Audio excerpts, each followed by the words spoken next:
Hello दोस्तों, आप लोगों का मेरे चैनल यहाँ क्लासेस में स्वागत है। और आज की इस वीडियो में हम जानेंगे कि काव्य सौंदर्य के तत्व यानी अलंकार क्या होता है।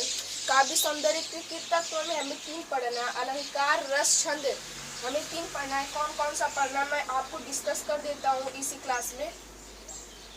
हमें 3 पढ़ना था। एक था हमारा रस था और दूसरा है हमारा अलंकार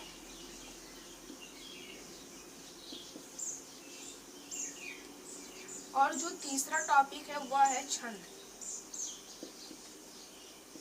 हमने रस पहली क्लास में कवर कर लिया था। अब हम दूसरी क्लास में कवर करेंगे कि अलंकार किसे कहते हैं और कक्षा 10 के सिलेबस अनुसार हमें कितने पढ़ने हैं, और इसे ट्रिक के माध्यम से जानने का हम लोग प्रयास करेंगे।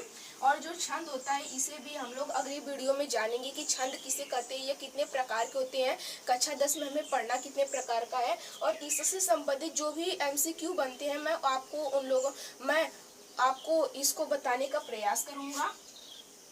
तो चलिए आज के सेशन को बिना किसी देर की हम लोग अलंकार से शुरू करते हैं। यहाँ पर अलंकार टॉपिक है। अब कोई पूछ लेगा अलंकार कहते किसे हैं। जैसे मैंने रस आपको बताया था कि रस क्या होता है, उसका शाब्दिक अर्थ क्या होता है। रस का शाब्दिक अर्थ क्या होता है? आनंद होता है। क्योंकि किसी भी कार्य को, जैसे कि किसी कहानी को सुनेंगे, नाटक को देखने से जो आनंद की अनुभूति होती है उसी को हम लोग रस कहते हैं। अब अलंकार किसे कहते हैं? अलंकार का जो शाब्दिक अर्थ होता है ना, वह क्या होता है कि आभूषण।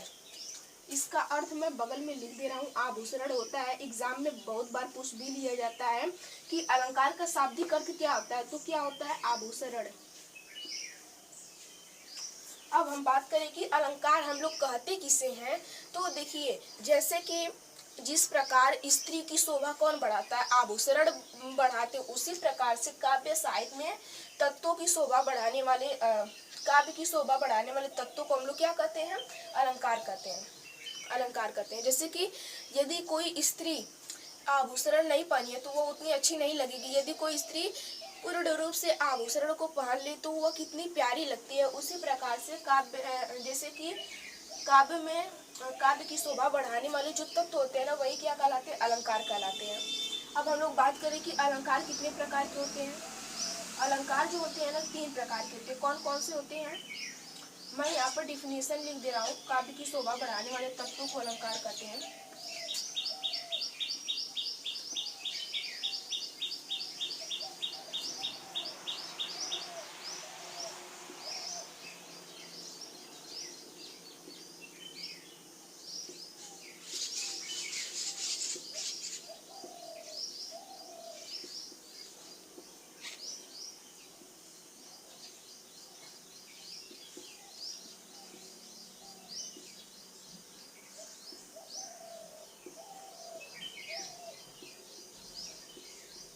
हमने यहाँ पर क्या लिखा? काव्य की शोभा बढ़ाने वाले तत्वों को क्या कहते हैं? अलंकार कहते हैं। जिस प्रकार से स्त्री की शोभा कौन बढ़ाता है? उसी प्रकार आभूषण बढ़ाता है। उसी प्रकार से काव्य साहित्य में इसके प्रयोग से क्या बढ़ती है?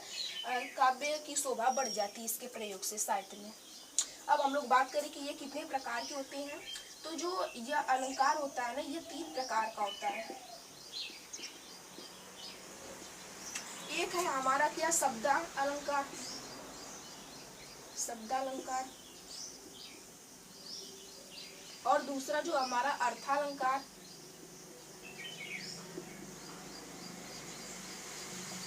और जो तीसरा हमारा क्या? उभयालंकार।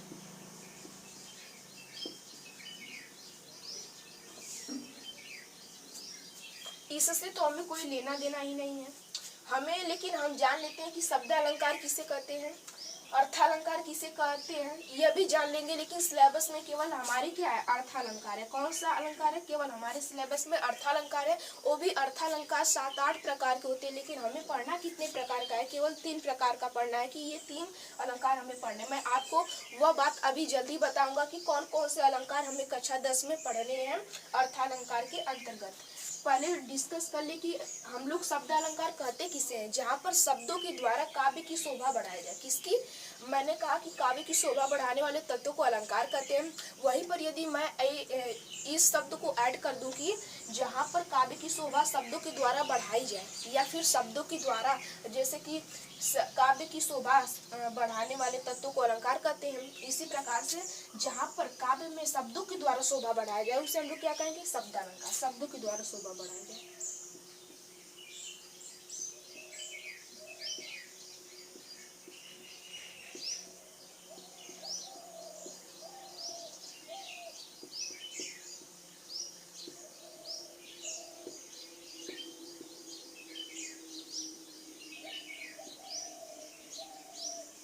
अब हम लोग जानेंगे कि अर्थालंकार किसे कहते हैं। हमने यहाँ पर बोला ना कि शब्दों के द्वारा शोभा बढ़ाया जाए, जहाँ पर शब्दों के द्वारा शोभा बढ़ाया जाए उसे हम लोग क्या कहेंगे, शब्दालंकार कहेंगे। इसी प्रकार से अर्थों के द्वारा काव्य की शोभा बढ़ाने वाले तत्व को हम लोग क्या कहते हैं, अर्थालंकार कहते हैं। यहाँ पर अर्थों के द्वारा शोभा बढ़ाई जाएगी।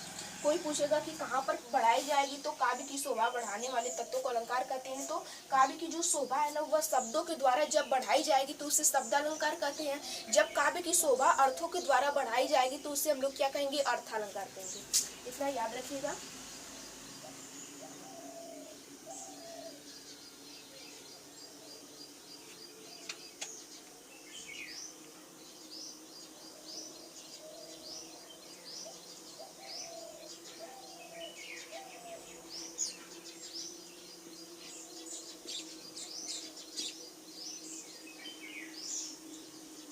अर्थों के द्वारा शोभा बढ़ाया जाए। मैं यहाँ पर छोटा में लिख दे रहा हूँ ताकि आप लोगों की समझने के लिए कि अर्थालंकार जहाँ पर काव्य की शोभा शब्दों के द्वारा बढ़ाया जाए उसे शब्दालंकार कहेंगे, और जहाँ पर काव्य की शोभा अर्थों के द्वारा बढ़ाया जाए उसे अर्थालंकार कहेंगे। अब हम लोग बात करते हैं कि हमें कक्षा 10 में पढ़ना कितने प्रकार का है। हमें पढ़ना है अर्थालंकार। अर्थालंकार के अंतर्गत 7 प्रकार के होते हैं। कौन कौन से होते हैं मैं आपको काउंट करवा देता हूँ। एक है हमारा कौन सा अलंकार, अतिशयोक्ति अलंकार, अनियोक्ति अलंकार, और एक है हमारा उपमा अलंकार, रूपक अलंकार, उत्प्रेक्षा अलंकार, और संदेह अलंकार, भ्रांतिमान अलंकार। केवल हमें इतना ही, यानी कितने, 7 अलंकार इसके अंतर्गत हैं। इसके अंतर कितने हैं, 7 अलंकार। लेकिन हमें इसमें से पढ़ना कौन कौन सा है, केवल 3 पढ़ना है। कौन सा, उपमा, रूपक, उत्प्रेक्षा। मैं आपको अभी बताऊंगा कि किसके अंतर्गत आने का ट्रिक क्या होगा। जैसे बहुत लोग भूल जाते हैं कि किसके अंतर्गत आएगा। अब शब्दालंकार के कितने भाग होते हैं, जैसे इसके कितने प्रकार होते हैं, तो शब्दालंकार के केवल 3 ही भाग होते हैं। एक होता है अनुप्रास अलंकार, एक होता है श्लेष अलंकार, और एक होता है यमक अलंकार। उसे हमें इस टॉपिक में डिस्कस ही नहीं करना है कक्षा 10 में। केवल हमें अर्थालंकार के 3 प्रकार को पढ़ना है। एक है हमारा क्या हो जाएगा, रूपक, उपमा, उत्प्रेक्षा।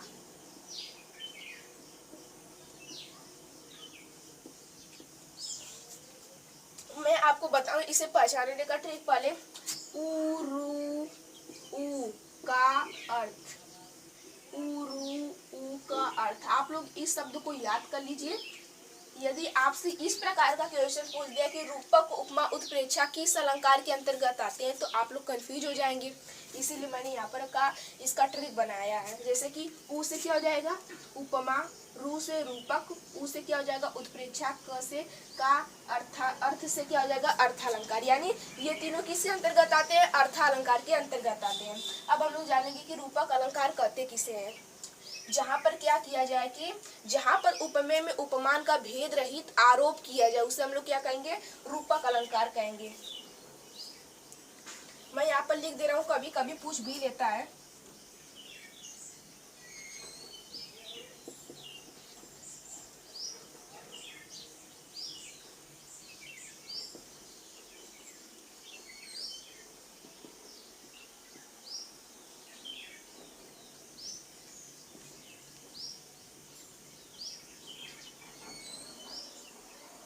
रूपक अलंकार कहते किसे, ये भी देख लीजिए। जहाँ उपमेय में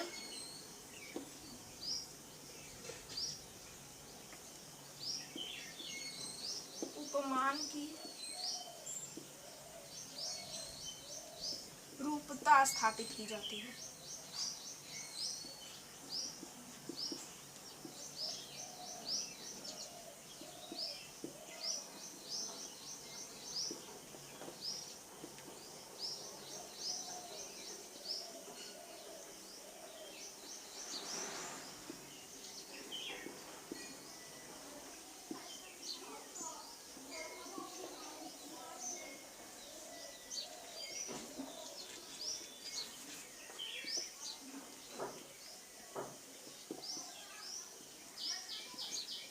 उसे क्या कहते हैं, रूपक अलंकार कहते हैं। क्या हो जाएगा, जहाँ पर उपमेय में उपमान की क्या स्थापित की जाएगी, रूपता स्थापित की जाएगी, उसे हम लोग रूपक अलंकार कहेंगे। यहाँ पर रूपक दिया है तो क्या किया जाएगा, रूपता ही स्थापित किया जाएगा ना, जो शब्द है उसी से संबंधित इसमें परिभाषाएं रहेंगी। जहाँ पर उपमेय में उपमान की क्या की जाएगी, रूपता स्थापित की जाएगी, उसे हम लोग क्या कहेंगे, रूपक अलंकार कहेंगे। और जैसे कि इसे पहचानने का ट्रिक कभी कभार फॉलो होता है, जब दो शब्दों के बीच में योजक चिन्ह दिख जाए तो आप मान जाइएगा कि यदि आपसे पूछ दे ऑप्शन में कि कौन सा अलंकार है तो वह कौन सा होगा, रूपक अलंकार होगा।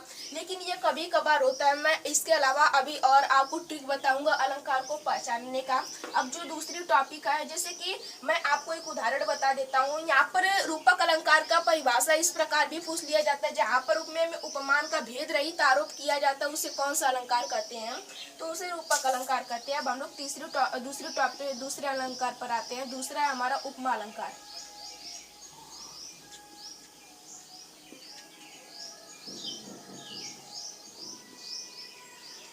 मैं केवल यहाँ पर सब चीजें यहीं पर रहेंगी, लेकिन मैं केवल आपको एक चीज यहाँ पर बता दे रहा हूँ कि उपमा अलंकार में क्या होगा। उपमा अलंकार में जहाँ पर उपमेय में उपमान की क्या की जाएगी, तुलना या समानता की जाएगी। उपमा यानी तुलना, कंपैरिजन किया जाएगा।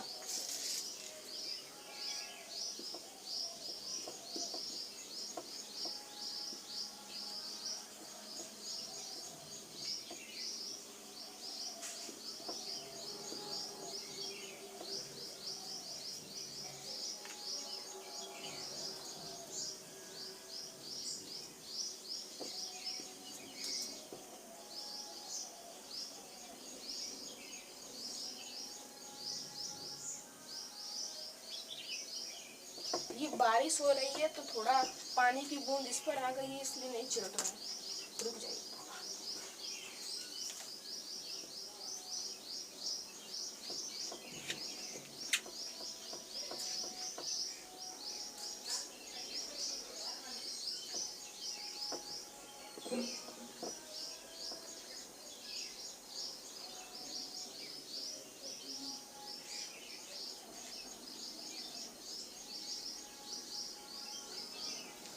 उपमेय में उपमान की क्या की जाएगी, तुलना या समानता।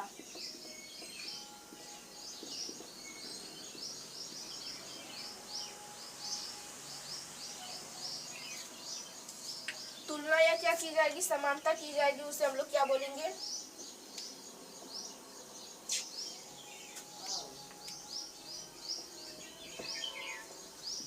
समानता की जाए उसे हम लोग क्या कहेंगे, उपमा अलंकार कहेंगे। याद रखिएगा, जहाँ पर उपमेय में उपमान की क्या की जाएगी, तुलना या समानता। व्हाइट बोर्ड पर ठीक से दिख नहीं रहा है, इसलिए मैं फिर से बता देता हूँ।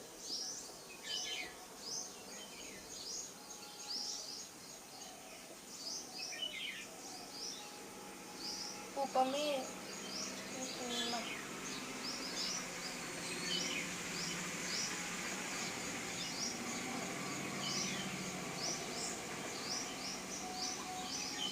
जहाँ उपमेय में क्या की जाएगी, उपमेय की तुलना या समानता की जाएगी, उसे हम लोग क्या बोलेंगे, उपमा अलंकार कहेंगे। यह भी दो प्रकार के होते हैं, एक होता है उपमेय, एक होता है उपमान, और एक होता है वाचक शब्द, और एक होता है साधारण धर्म, साधारण कुछ होता है। तो उसे के बारे में हमें डिस्कस नहीं करना है, केवल हम ये जानेंगे कि जहाँ पर उपमेय में उपमान की तुलना या समानता की जाएगी वहाँ पर बोलेंगे उपमा अलंकार। अब हम लोग तीसरे टॉपिक पर आ जाते हैं। जो तीसरा अलंकार वह कौन सा है, वह है हमारा क्या, उत्प्रेक्षा।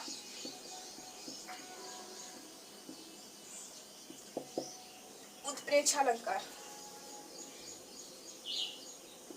उपमेय में उपमान की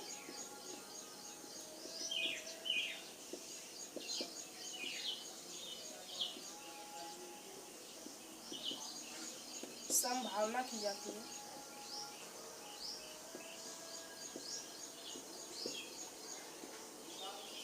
देखिए, मैं आपको अब जा रहा हूँ एक बार रिवाइज करने, और मैं बता दूंगा कि तीनों अलंकारों को पहचानने का ट्रिक क्या होता है। उदाहरण सहित मैं आपको बोलकर बताने जा रहा हूँ। काव्य सौंदर्य के तत्व तीन होते हैं, अलंकार, रस, छंद। रस को हमने पहली वीडियो में कवर कर लिया था, अलंकार को हम लोग यहाँ पर कवर कर रहे हैं, और छंद को हम लोग अगली वीडियो में कवर करेंगे। यहाँ पर अलंकार का शाब्दिक अर्थ आभूषण होता है। अलंकार कहते किसे हम, जो काव्य की शोभा बढ़ाने वाले तत्व होते हैं ना, क्या कहेंगे, उन्हीं को हम लोग क्या कहेंगे, अलंकार कहेंगे। अब अलंकार जो होते हैं ये कितने प्रकार के होते हैं, ये 3 प्रकार के होते हैं। एक होता है शब्द अलंकार, एक होता है अर्थालंकार, एक होता है उभय अलंकार। शब्द अलंकार यानी जहाँ पर काव्य की शोभा किसके द्वारा बढ़ाया जाए, शब्दों के द्वारा बढ़ाया जाए। यहाँ पर शब्द आपको आया दिख रहा है ना, तो यहाँ पर क्या बढ़ाया जाएगा कि शब्दों के द्वारा काव्य की शोभा बढ़ाया जाए, उसे हम लोग क्या बोलेंगे, शब्द अलंकार कहेंगे। और अर्थालंकार यानी जहाँ पर अर्थों के द्वारा शोभा बढ़ाया जाए, उसे हम लोग क्या कहेंगे, अर्थालंकार कहेंगे। और हमें कक्षा 10 के सिलेबस अनुसार केवल 3 ही पढ़ना है जो कि अर्थालंकार के अंतर्गत आते हैं। कौन कौन से, रूपक, उपमा, उत्प्रेक्षा। मैंने आपको ट्रिक भी बता दिया कैसे याद करेंगे। उ, रु, उ का अर्थ यानी उपमा, रूपक, उत्प्रेक्षा, अर्थालंकार।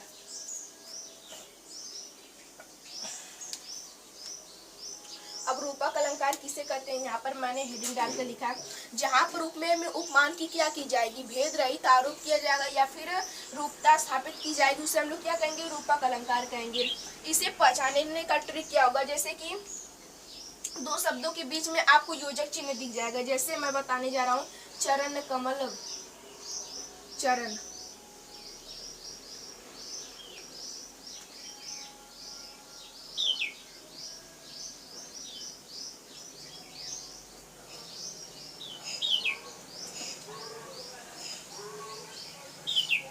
बंधव हरिराय,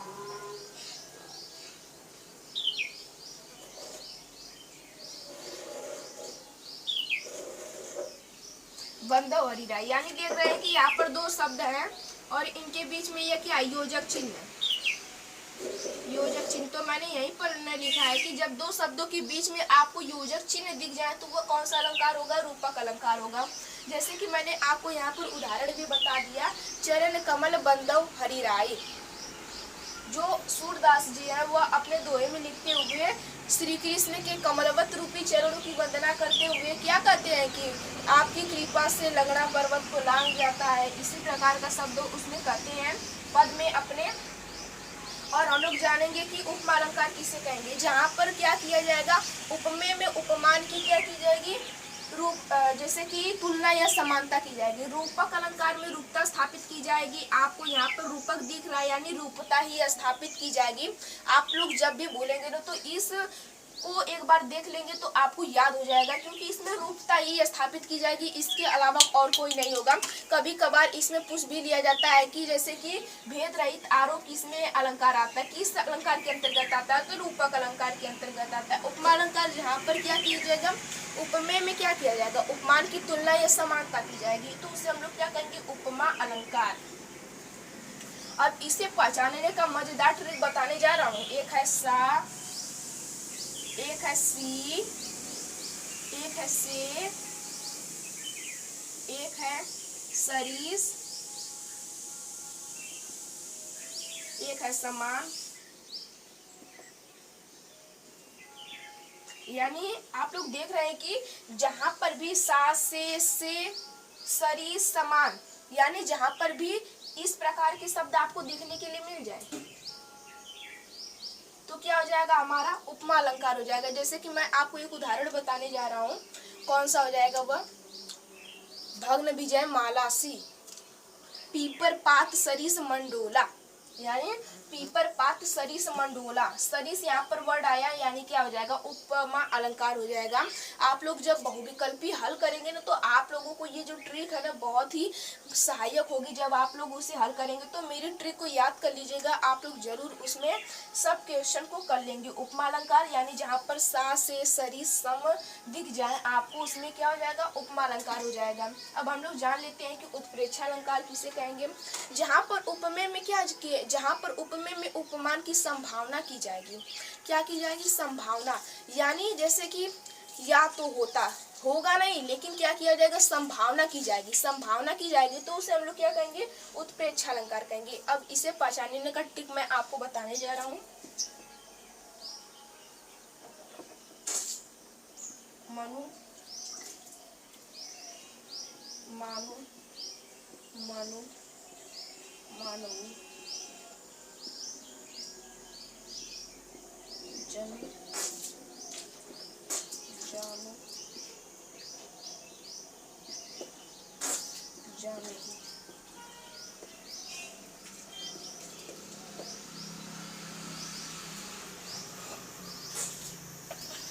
उत्प्रेक्षा अलंकार यानी जहाँ पर मनु मानो मानो जनु जानो जानो आपको दिख जाए तो वहाँ पर क्या हो जाएगा उत्प्रेक्षा अलंकार। जैसे कि मैं आपको एक उदाहरण बताने जा रहा हूँ, देखिए उसमें इस प्रकार का वर्ड आएगा ज्यों भी है, इसके अंतर्गत ज्यों भी है, ज्यों शब्द आपको दिख जाए तो क्या मैं आपको उदाहरण बताने जा रहा हूँ। जैसे कि एक हो जाएगा क्या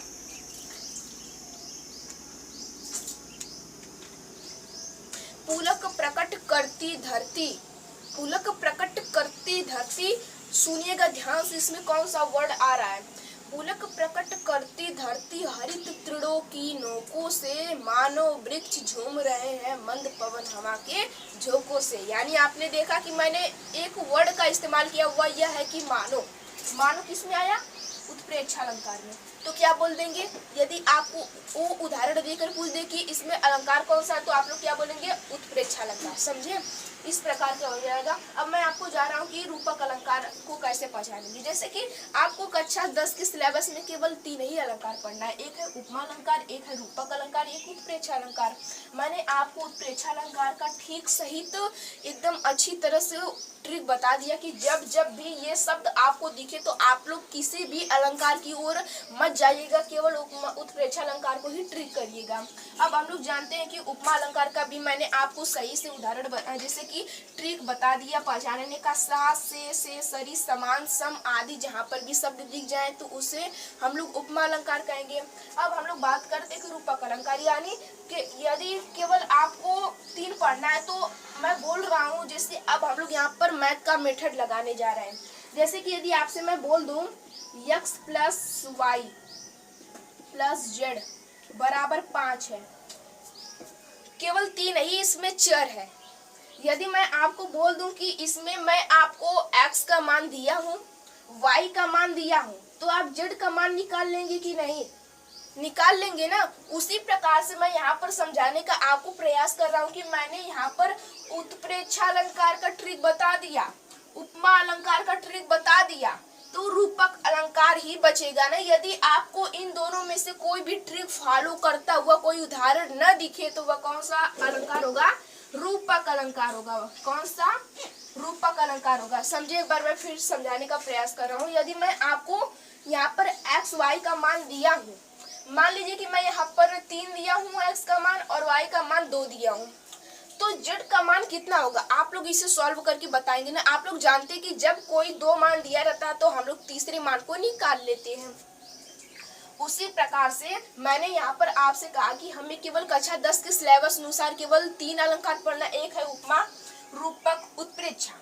मैंने आपको उत्प्रेक्षा का ट्रिक भी बता दिया, उपमा का भी ट्रिक बता दिया। तो आप लोग जैसे कि जब आपको अलंकार में इस प्रकार का कोई उदाहरण न दिखे कि उसमें उत्प्रेक्षा अलंकार का ट्रिक फॉलो न हो और उपमा अलंकार का भी ट्रिक फॉलो न, तो वो कौन सा अलंकार होगा, रूपक अलंकार होगा। मैं आपको ये समझाने का प्रयास कर रहा था।